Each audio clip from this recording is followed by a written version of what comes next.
Looks like we have a 3-bet pot here on table 1 that has thus far checked down to the river, as best I can tell. Oh, no, that's not true. Small bet flop call. Check, check, turn. And now Perkins is in the tank on the river. Wow, aces versus kings set up on the right. Perkins stacks the young prince. We knew we would see some of that. Unfortunate for Team Tice that went Perkins' way. They are playing 20,000 hands over the course of the next 5 or 6 months or so. 15,000 hands have to be completed by the start of the World Series live events that begin on October 1st, I believe. Otherwise, Perkins is free rolling a 100K to Team Tice. We see a 4-bet here on table 2 out of Perkins to $10,040. About a quarter of Landon's stack, a little bit less. He chooses the call. 10-8-3 rainbow. Landon's mostly going to be starting with a check here. Probably always starting with a check, actually. Check, check, turn 10. This will be an interesting spot to see if Perkins has any protected checkbacks. Does he have much 10x in range? This is bringing a two-tone board. Clubs are now present. I think we could see some 40%ing here from Landon. That'll set up about 0.75 SPR going into the river should Perkins call. I don't really think Perkins has any raises on this card. Even if he is protected with a 10, I imagine he's just going to want to lay the trap here. Not really have any shoves. His bluffs don't really intuitively want to shove. River 10, that's going to foil anything Landon had in mind with his combo draws. I don't really think he's going to be very aggressive on this card. Probably a lot of checking as Bill has the overpair advantage.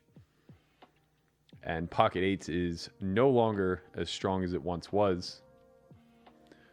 Should see a lot of shoving here out of Perkins. This may not be a range jam. He checks down and wins with the ace-king high. At the halfway point, Perkins is up about a buy-in and a half. Cutting into Landon's 98K lead, which he brought into today's session. We got a lot of poker to play, guys. 3-bet here on the left.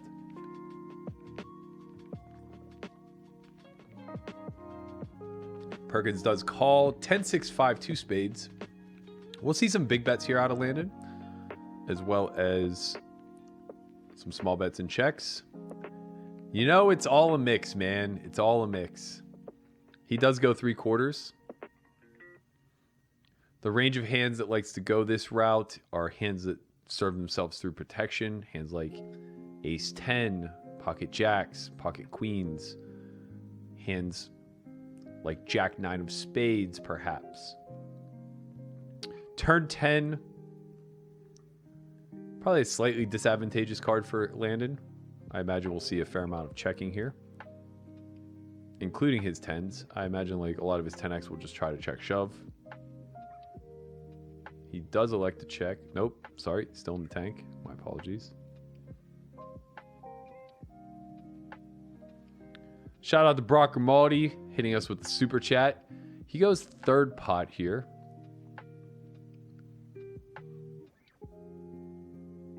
Call. River 6. 1.2 SPR. 1.25 SPR. It's only going to be a check or shove. I don't think we see any blocks in this scenario. I don't really know what hands would be very incentivized to be blocking. He does rip it, putting Perkins to the test, and wins. What's the shortcut or secret to beating 1020 live? I have a 6K bankroll and I'm ready to take my game to the next level. There's no shortcut, man. Turn that 6K into about 200K. And over the process of doing that, study your fucking balls off. You'll beat 1025.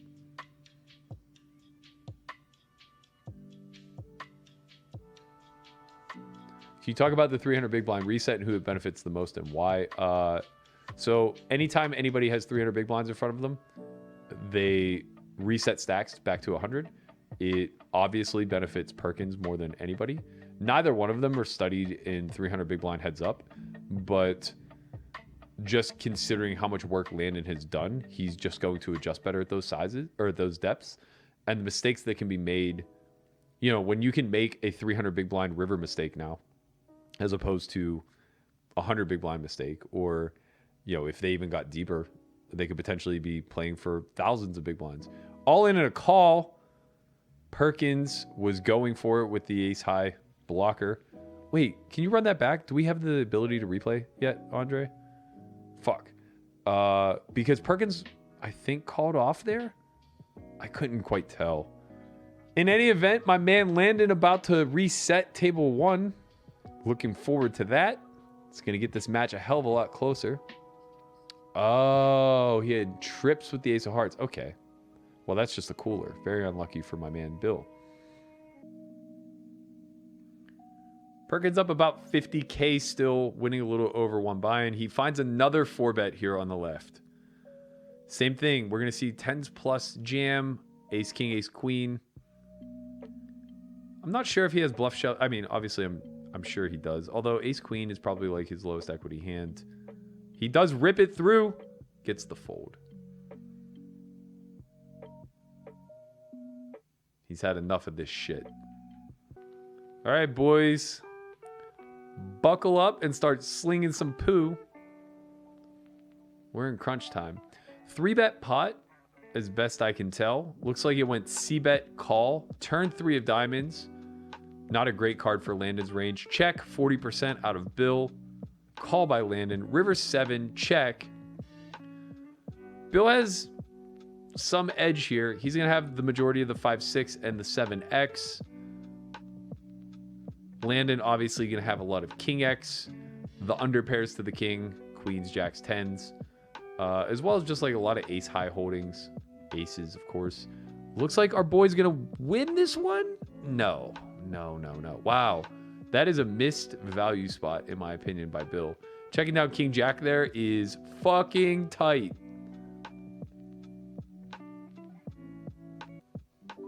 Ross Mayberry says, Burke, is a 75 hard challenge worth doing? Been thinking about it. What were some takeaways after its completion? Yeah, if you are somebody who lacks discipline or wants to reinforce the discipline that already exists in your life, it's amazing. For me, it was pretty insignificant. It was honestly like if somebody was like, hey, write a challenge that's built around Berkey's life and then add reading to it. That's pretty much the 75 hard challenge to me. Scott Katip says, Matt, I love that your background is PNC Park. I'm from Pittsburgh and I love your Yinzer affinity. I fucking love Pittsburgh, man.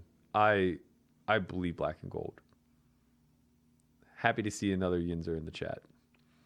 Can you give some advice when it comes to developing technological or software for your company based on your experience? Can you elaborate? I'm not really sure what you're asking. We haven't really developed any technology or software. So I'm not entirely sure where you're going with this line of questioning, but happy to entertain it. As it stands, looks like Perkins winning about 35K. Somewhere between 25 and 35,000 for the day. It's going to be less than a buy-in one way or the other, I think. Could get it to swing in Landon's favor if this pot plays out for stacks. Ace 10-6, two-tone, check, small bet call, turn 4, check, check. River ace. Could see some big betting coming through Perkins' line here. He has a lot of misses. Should have some weaker ace X that plays this way.